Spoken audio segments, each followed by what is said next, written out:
welcome back, beautiful soul, to another episode of Permission to Follow Your Inner GPS. That is your inner guided purpose soul path. And yes, we have another amazing, beautiful soul as our featured guest this week. I am Angel Lady Terry Marie, your host, your intuitive empath coach, crystal goddess, and as some of my clients say, a BS karma buster.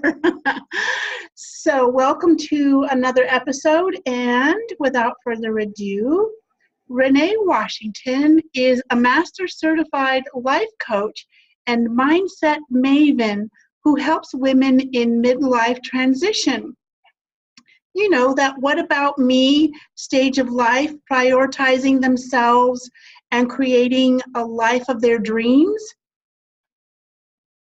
An action plan, which is so important, without sacrificing the people or things they love. She does this with a 6-month mastermind called Let That Go, SHIT. I do not want to be on record as having put, the letters all in there. So, hello, gorgeous, and welcome. It is such a joy and a pleasure to have you. I love your smile and your energy. Thank you. I am thrilled to be here with you. Thank you so much. We are too. So please, let's just get right into this. Please tell us about your journey. How did you didn't just wake up one day and like, boom, you were there, right? Absolutely not. Oh my gosh. I blog, and I think one of the blogs that I did, the title of it was My Twisty Turny Journey. Because yes, there have been lots of twists and turns, but the Cliff Notes version is that I was in the corporate life for almost 28 years. And I was an HR manager, and I was in the soft skills training area. And I did a lot of coaching in that position too. And so for the first probably 25 years, life was good. I got married in my early 20s, well, my mid 20s, and had a good marriage, a good job, just living my life. And then I around 44ish, things started coming unglued. Unbeknownst to me, I didn't know what was going on. I just started feeling a high level of dissatisfaction. I was just really out of sorts, a lot of anxiety. And I was someone who, I'm the one people came to. So I was not sharing this with anybody. I was holding this in, trying to do what I do every day. But just really becoming more and more concerned about what was going on until I mentioned it to my gynecologist when I was there for my annual checkup. I said, I don't know what's going on with me, but I want to leave my marriage and quit my job. And she diagnosed me as being in full-blown menopause. By this time, I'm 45 years old, and I was in full-blown menopause. Well, the only thing I knew about menopause was women have hot flashes. I wasn't having hot flashes. I was having emotional flashes. So I am a big reader. And so I believe there's a book written on everything. And I found the book, The Wisdom of Menopause by Dr. Christiane Northrup. Yes. And been there, done that, read it. Yes. My big lesson from that book was that, as women, as we know, we are the nurturers, the tenders, befrienders. And she talked about how we are taking care of everybody else and we suppress a lot. And that what menopause is about is, what has been suppressed starts coming up, and it has to be addressed.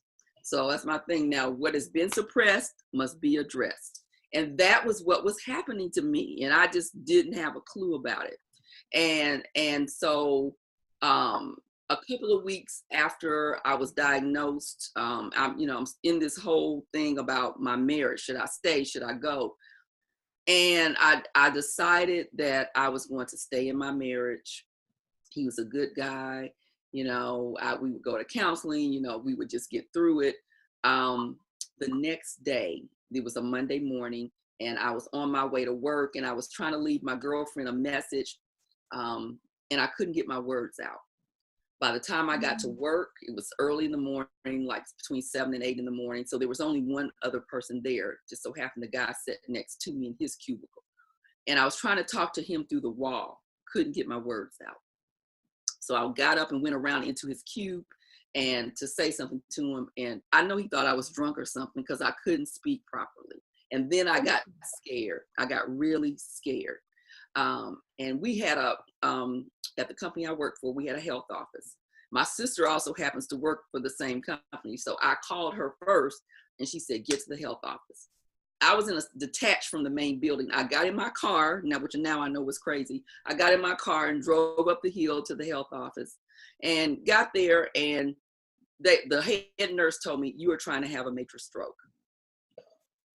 And they put me in an ambulance. I was in the hospital for 5 days, got on blood thinners, all of this. And when I was on the gurney at the hospital, because I just was like, this can't be happening to me. I decided right then, this was a sign that I need to leave my marriage, because I didn't have any of the triggers for stroke. I wasn't overweight.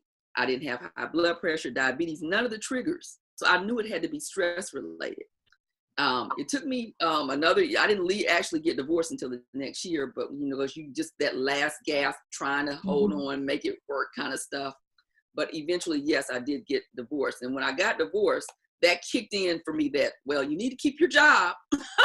So that motivated me to keep my job so I could take care of myself. But eventually I had to deal with that too. And so what eventually happened was a couple more things happened. One, I started really tracking my work journey. And because I was becoming more and more miserable.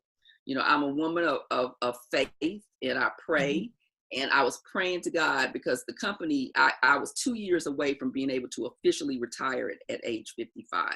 Wow. And I was trying to hold out, and it was getting harder and harder for me to do that. And I couldn't understand that.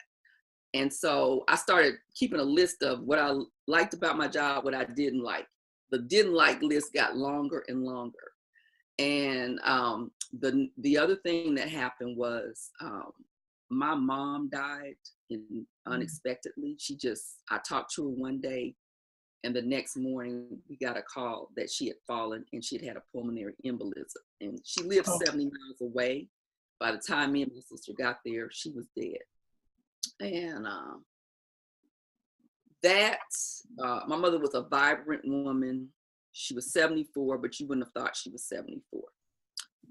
That just rocked everybody's world that knew her, but particularly mine. I've always been a mama's girl, and it just totally shifted how I thought about life and death. We say life is short. We just say that. And after she died, that switched to me to life is arbitrary. Some of us live a long time. Some of us live a short time. And my when I talk to people about that, I give the example of the Rolling Stones, who all look like death warmed over to me.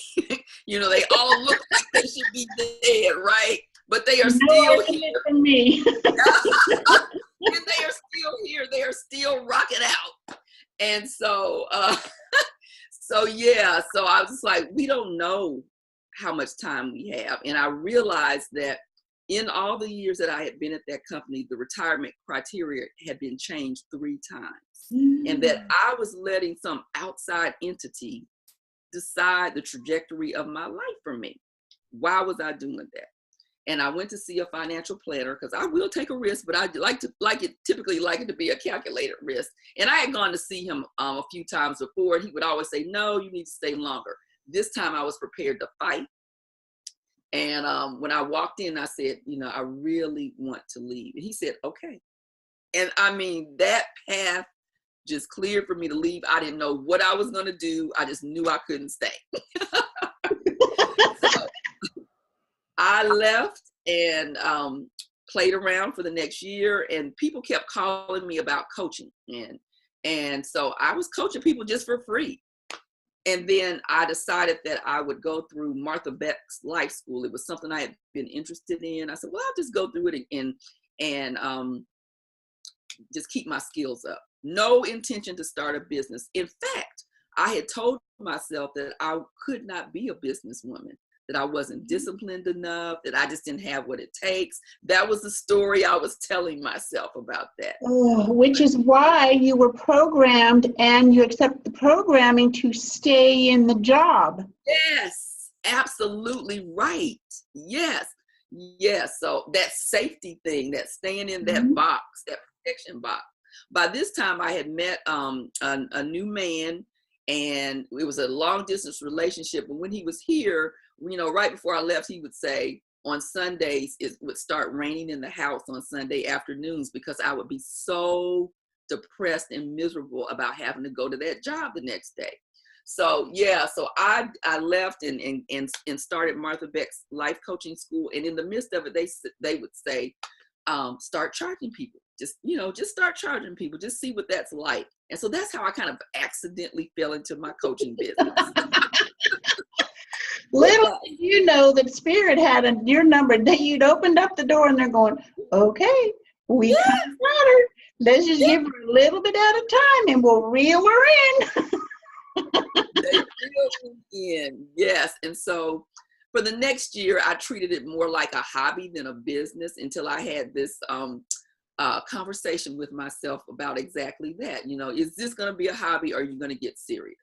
And I decided to get serious. And for the past couple of years, I've been on that journey of really trying to hone and fine tune and who do I want to work with. I knew I wanted to work with women. And it's just been within the past several months that I decided to target midlife, women in this midlife stage. And this is the stage that I'm in. This is what I know about. And I find that just as I was confused and afraid and can I really live the life that I want to live? Can I really have what I want to have? These are the women that I connect to the most. And that's why I named the program, Let That Shit Go. It's really a mindset program. It's about your mindset blockers, because that is what gets in our way. We think, like I was just so hung up on my job being my blocker. No, it wasn't my job. It was the story I was telling myself about that job, that I had to have that. And what's so funny about that, when I left, the criteria was 55 years of age and 25 years of service. Right after I left, they changed the criteria to age 62. Yeah. So I am so excited now because I am living in what, you talk about the zone of incompetence, the zone of competence, the zone of excellence, and the zone of genius. Yes. That job was my zone of excellence. I did it well, but now this coaching life is my zone of genius. Working with women, I hold up the mirror and I love that. And it's my jam. I love it. Excellent. So how did you, yes, okay, just, I was getting ready to ask a question, but they're having me go back just a little bit. When okay, so you were able to make the connection between having said, okay, I'm going to stay in my marriage, to all of a sudden, oh, hell no, it's killing you, and we're going to show you. And yet, you were able to make it to work.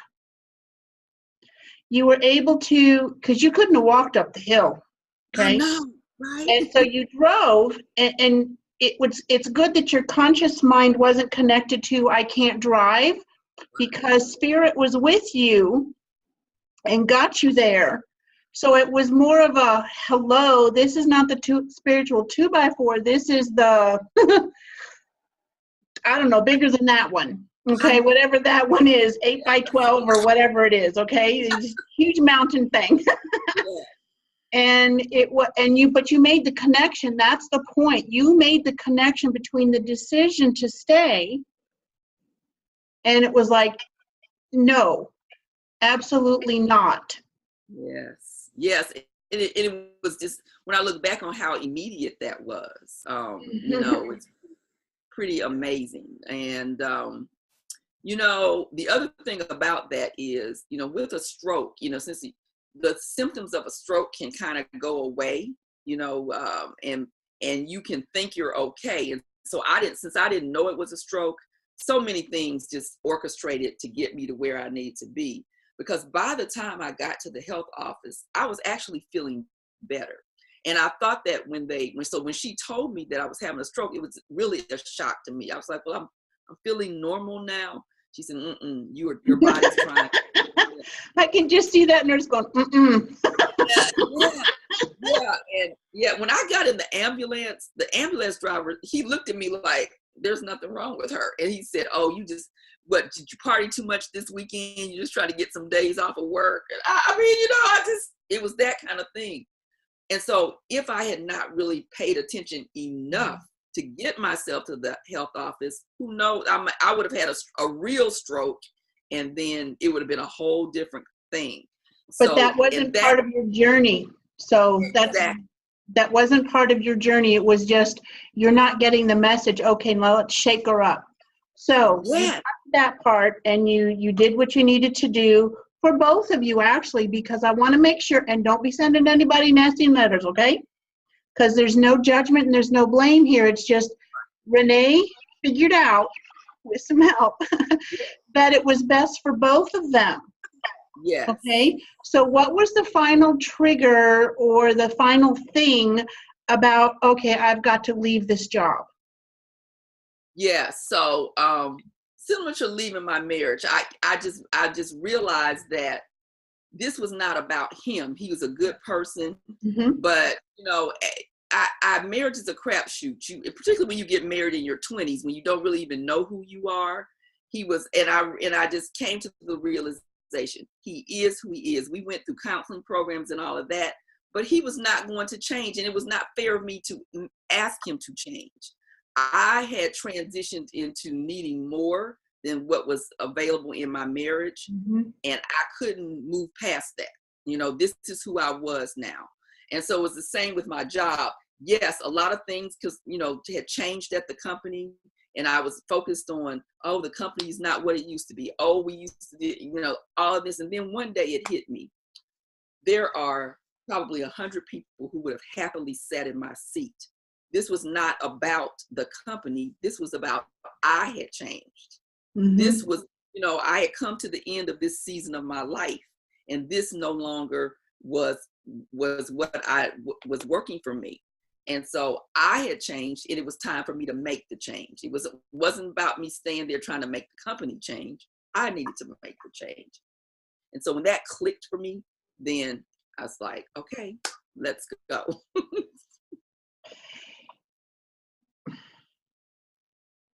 There are a lot of amazing souls just like you who, not everyone, but a lot who start off in corporate at some level.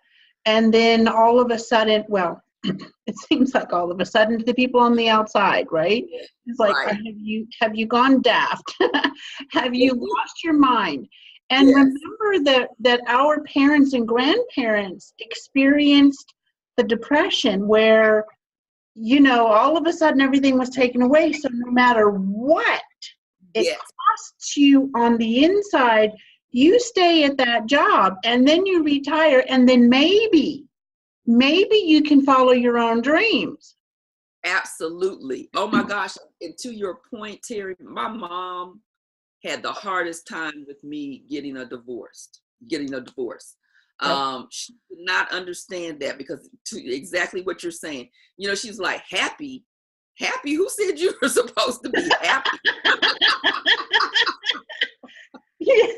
Yeah, that kind of got left behind, somewhere, right? It was just different generational expectations, the expectations of that generation, different than what we experience today. And I, thankfully, I knew what that was about for her, because she had wanted to leave my dad, and for financial reasons didn't think she could. So she stayed in the marriage. And so for me to think I could just up and leave, oh my gosh, who are you? But thankfully, I recognized that her stuff was getting mixed up with my stuff. And so I didn't make that a thing between us. You know, she had a problem with it, but we were able to get to the other side of that, thank God, before she died. And, you know, I left my job after my mother was dead. She would have had a problem with that too. She would have.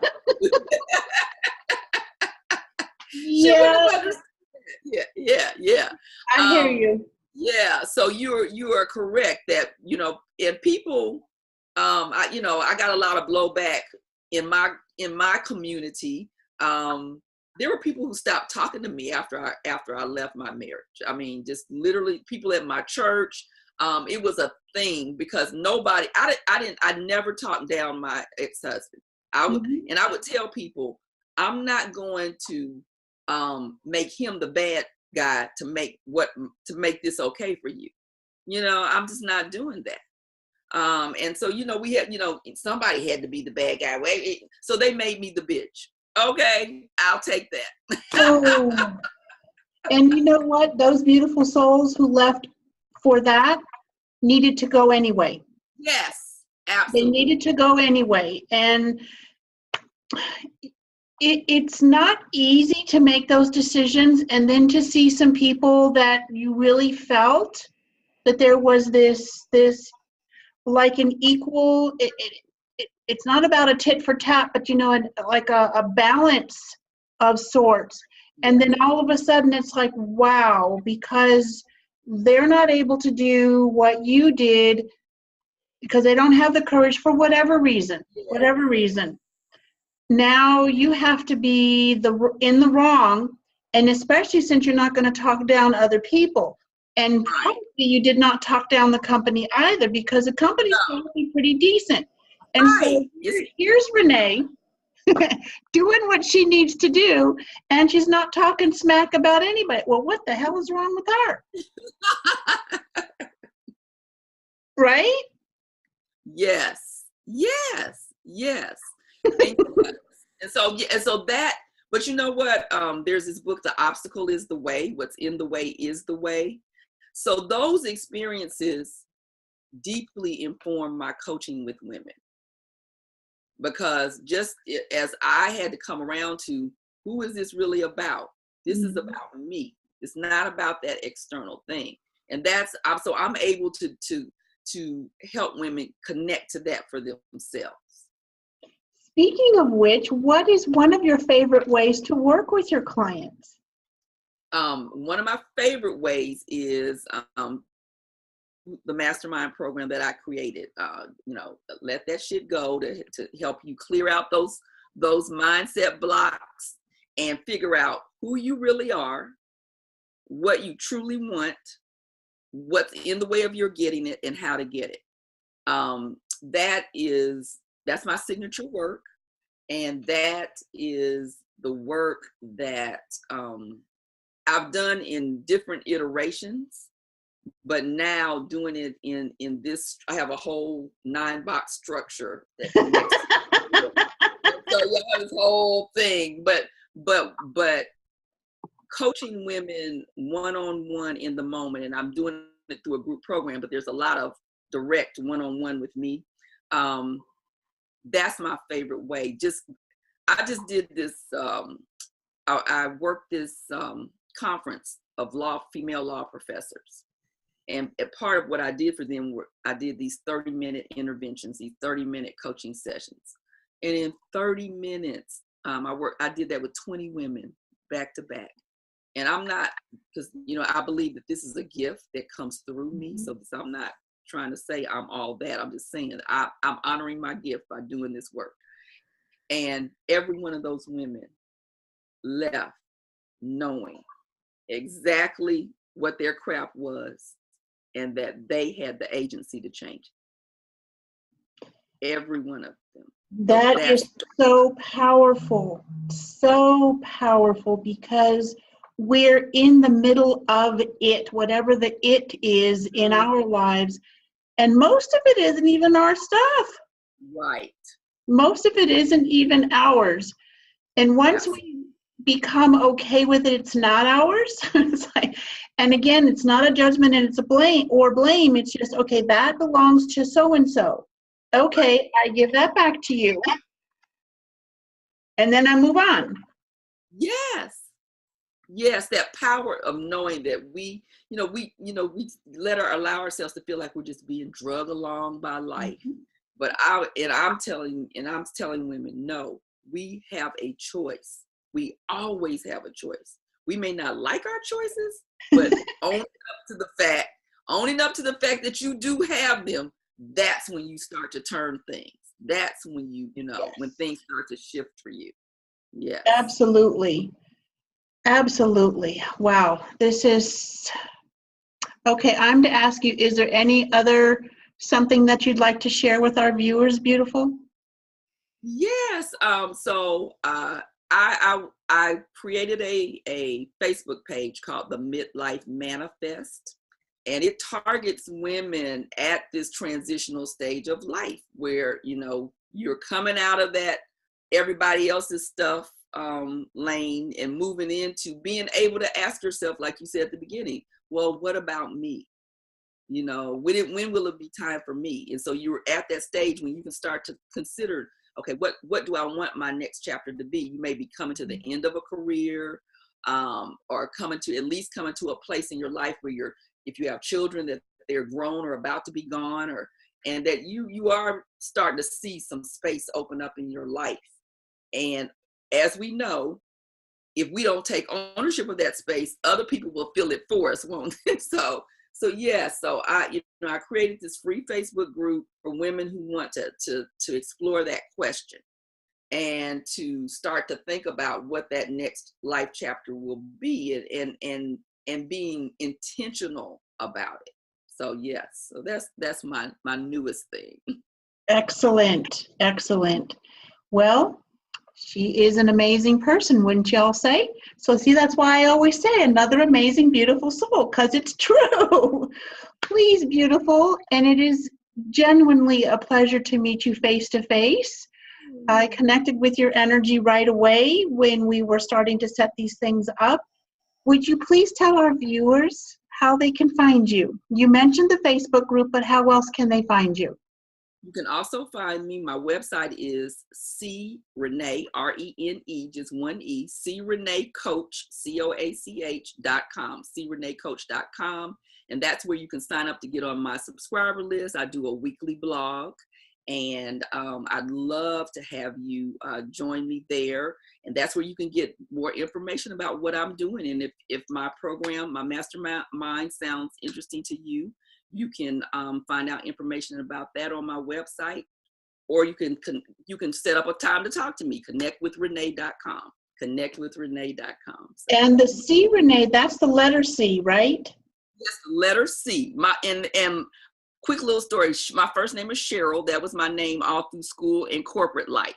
So I'm Rene, and that's my middle name. So I changed my personality focus when I left that corporate life. So. Good for you. You had a persona shift, not just a mind shift, but a persona shift. Yay, love it. So it's the letter C, Rene. Coach.com.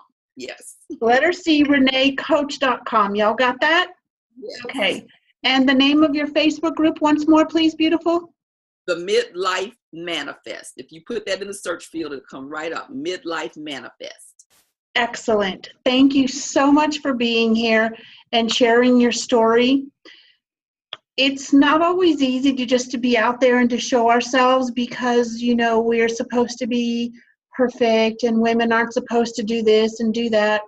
So it's just, when we're here sharing how we follow our own inner GPS, it is so powerful when we come together. Thank you for sharing this time with us, beautiful.